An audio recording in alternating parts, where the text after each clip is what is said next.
Hey guys, welcome back. I am Chris with Marksman Shooting Sports in Westfield, Indiana, and you are watching Marksman TV. Welcome back to this week's gun store vlog. The question of the week is going to be revolving around this gun is best gun. That's people's over-opinionation of one particular firearm being the best firearm for everybody else in every price point and every practical purpose. And why I disagree with that point of view, but anyway, we always start off with some inventory stuff, so I will do a little bit of that, and then we will get into the question of the week. If you don't care about the inventory stuff, go down to the comment section, hit the timestamp, and you'll jump to that. Anyway, guys, if that sounds interesting to you, please stick around. That is coming up now.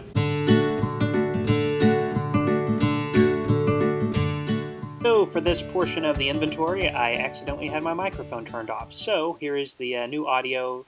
These are some of the used guns we've been getting in. We got in a Desert Eagle 50AE, a HK VP9 with box and everything, and night sights, not the standard translucent sights. There is a Browning Buckmark and, of course, a little Phoenix Arms HP 22A.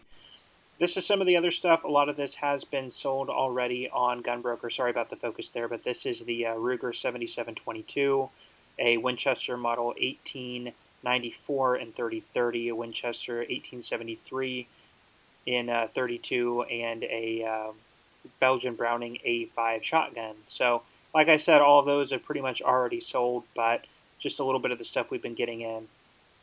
All right, let's go ahead and jump into the question of the week. And this one is sort of a gripe for me. So I'm going to do a gun gripe.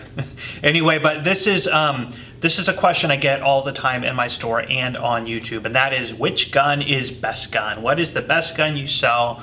Of these guns, which is the better gun? The question doesn't drive me nuts, but a lot of people who interject and will say, you know, this gun's far better than that gun for these reasons, and this gun's far better than that one for these reasons.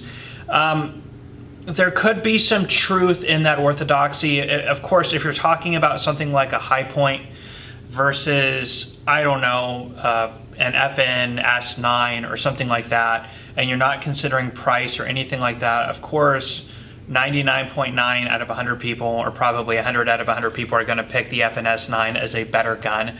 But when we're talking about things that are comparable, things that fit the same need or kind of that niche for the market and a relatively similar price point, or they don't even have to be in a similar price point. I mean, some things that cost $1,000 can be easily outcompeted by things that cost $300, or at least similar.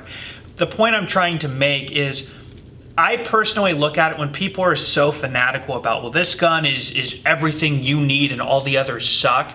To me, that's coming from a position, I wouldn't use the word arrogance, but it's coming from a position of not understanding other people's needs and wants, or projecting your own interests and what you want and thinking that it's the best for everybody else. And that's okay if you think that. If you really are set on a gun that's great for you, that's fine. If you're proud of what you carry or what you take to the range, that's fine. There's nothing wrong with that. But to belittle other people's options or different people's frame references on what they think is a good gun for them based because it's not a good gun for you, I hate it when people do that, and I see that all the time, especially on YouTube. So when I do gun reviews, for example, when I do a lot of comparisons. I put out things that are similar, and how I kind of frame that in my mind is, if people are looking for a particular, say, carry firearm, from, you know, the 3 or 4 that they pick out to look at and choose between, you know, when that sort of dynamic happens often, those are usually the types of firearms that I put in comparison, because I assume everybody else across the country is probably thinking along similar lines, comparing those similar things.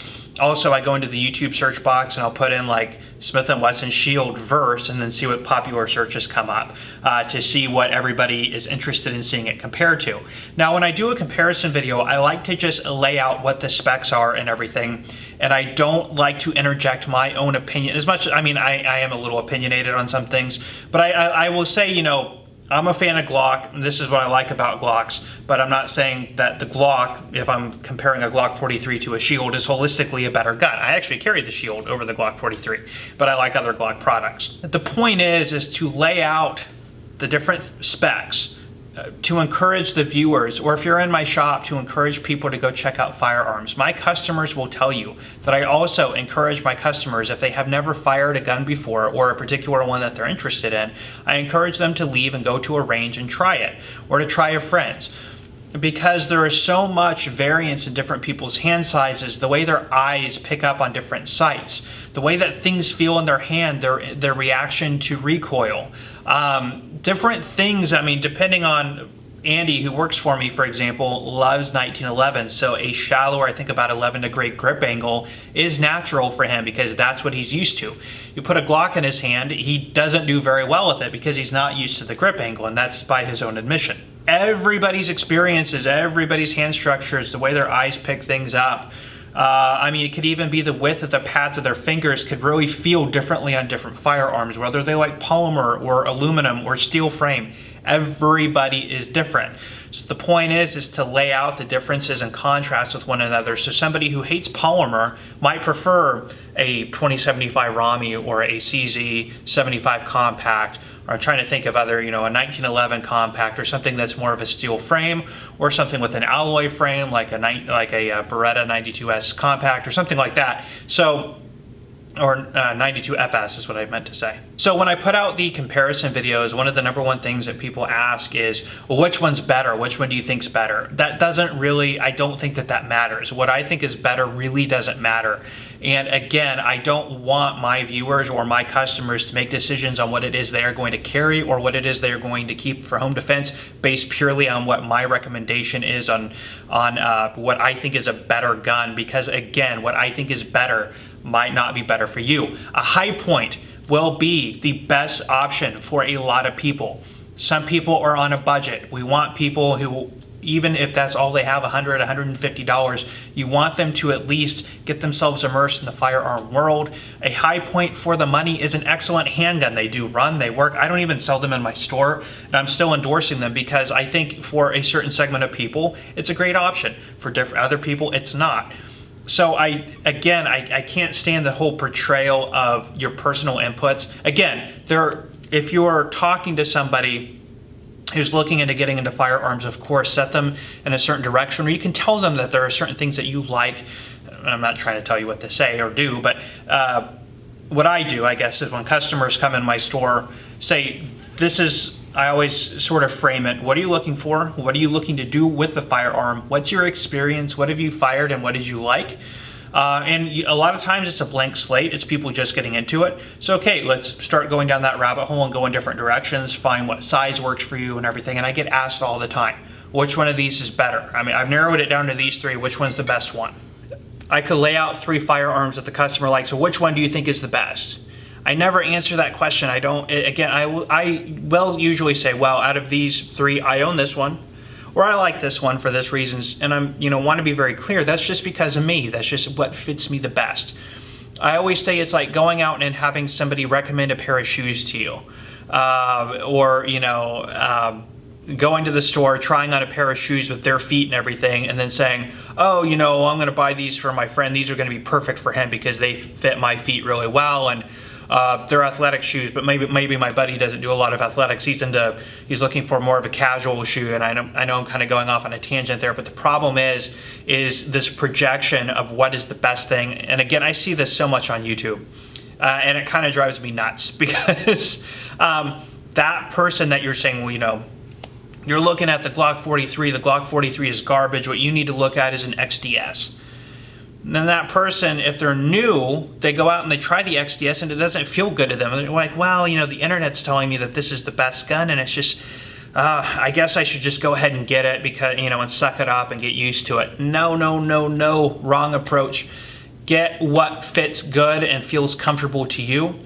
Because at the end of the day, that is what you are going to be the most proficient with. And if you're talking about a concealed carry, that is what you are going to carry the most. So always, again, look for people who have a certain framework that can at least, they are knowledgeable enough to point out pros and cons and everything like that. But then you really need to be the ultimate judge of that decision when you are picking something out for yourself, even if you are a novice. Don't let your own inexperience get in your way. It is all about comfort and feel. Does it come up naturally to you? How does the sight picture look to you? Do your own frame size. Some people are heavier, some people are skinnier. taller, shorter. Some people are great carrying a full-size 1911. Some people, you know, they don't want to carry anything more than a pocket gun. Again, you're not going to carry with you what you are not comfortable with. So don't let other people's over-opinionation and things like that push you into the wrong thing. You're not doing yourself any good. And if you are pushing people and again, I don't like to talk negatively about any type of branch of people, and I know that a lot of people, again, get very passionate, and even if their intention is to be really helpful, this like, my gun is the best gun for this reason and everything else sucks, or Glock is garbage because I don't like them, or Smith & Wesson is garbage because I don't like them. That just sort of thing just drives me nuts. But again, there is not a best gun. There is not the one best gun to rule them all. There is the best gun for you for that practical purpose. Again, if you are looking for a concealed carry gun, that's not going to be the best gun for you. That concealed carry firearm will not be the best firearm for you if you're looking into getting into competition. Or that competition firearm will not be the best for you if you're looking into getting maybe a home defense, or if you're looking into getting into hunting. So figure out what practicum you are looking for. If you're looking for the home defense, or maybe the range gun that you're going to go out with your buddies on the weekend and you're not going to carry it, be open with that at the gun store or online. Look at a wide array of different things that fit that sort of niche. Feel them out. If you can, shoot them. Do what you can and then go with what feels right to you, okay?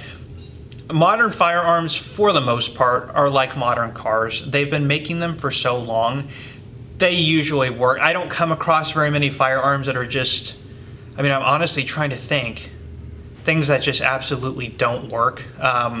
And again, you get what you pay for. There might be a little $100 pocket gun that's not nearly as reliable as a nice, Desert Eagle 1911 or something like that. You get what you pay for. So if you are in the $400 plus range, I can't really think of anything that's holistically not reliable. Some things are going to be, again, that's tough. I don't know, because just the engineering of these things is so well thought out. Firearms have been made for a very long time. A lot of the designs have really been honed in by a lot of these companies. And honestly, because of how sort of nitpicky the gun purchasing community is, I mean, we don't let things go by. If something gets one failure in 1,000 rounds, it's like the internet explodes and it's like the most unreliable gun in the world. So the consumer expectation for reliability has gotten so insanely high that manufacturers know they cannot put out an unreliable firearm or the thing's just not going to sell. So for the most part, again, I'm trying to think of exceptions. Firearms just work. If they don't, all the manufacturers have warranties and at least guarantee that they will get a working firearm in your hand. So that's less of an issue, and it's more of what feels best on the recoil impulse, which is the caliber that you like. Again, different calibers will have different practical purposes. And again, you can go down that rabbit hole of 45 is best caliber, 9 is best caliber. Figure out what works for you. I know I'm rambling, but this just drives me nuts because I see so many customers who get pushed into decisions by people who I think have good intentions, but just really, in my opinion, aren't really keeping in mind that other people have different needs and wants than they do. But I will leave you with that. And if you have been looking into a gun and you're so confused with all the people pulling you in different directions of where to go, let me know about that down in the comment section. Also, if you work at a gun store and if you see this, or maybe you have a YouTube channel and you see this on your comment section, let me know. Be interesting to hear some other thoughts. Or if you disagree with me, if you think you have found the holistically best gun that there is for concealed carry or for home defense or anything like that, let me know down in the comment section and I'll disagree with you. All right, guys, well, that is all I have for you today on that topic. If you enjoyed this video, please let me know by hitting that like button. If you want to see more content like this, please subscribe to my channel and hit that bell notification button. And if you have any questions, as always, leave those down in the comment section or check out my email address in the description box if you want to send me an idea for a question of the week or something you would like for me to address in a question of the week.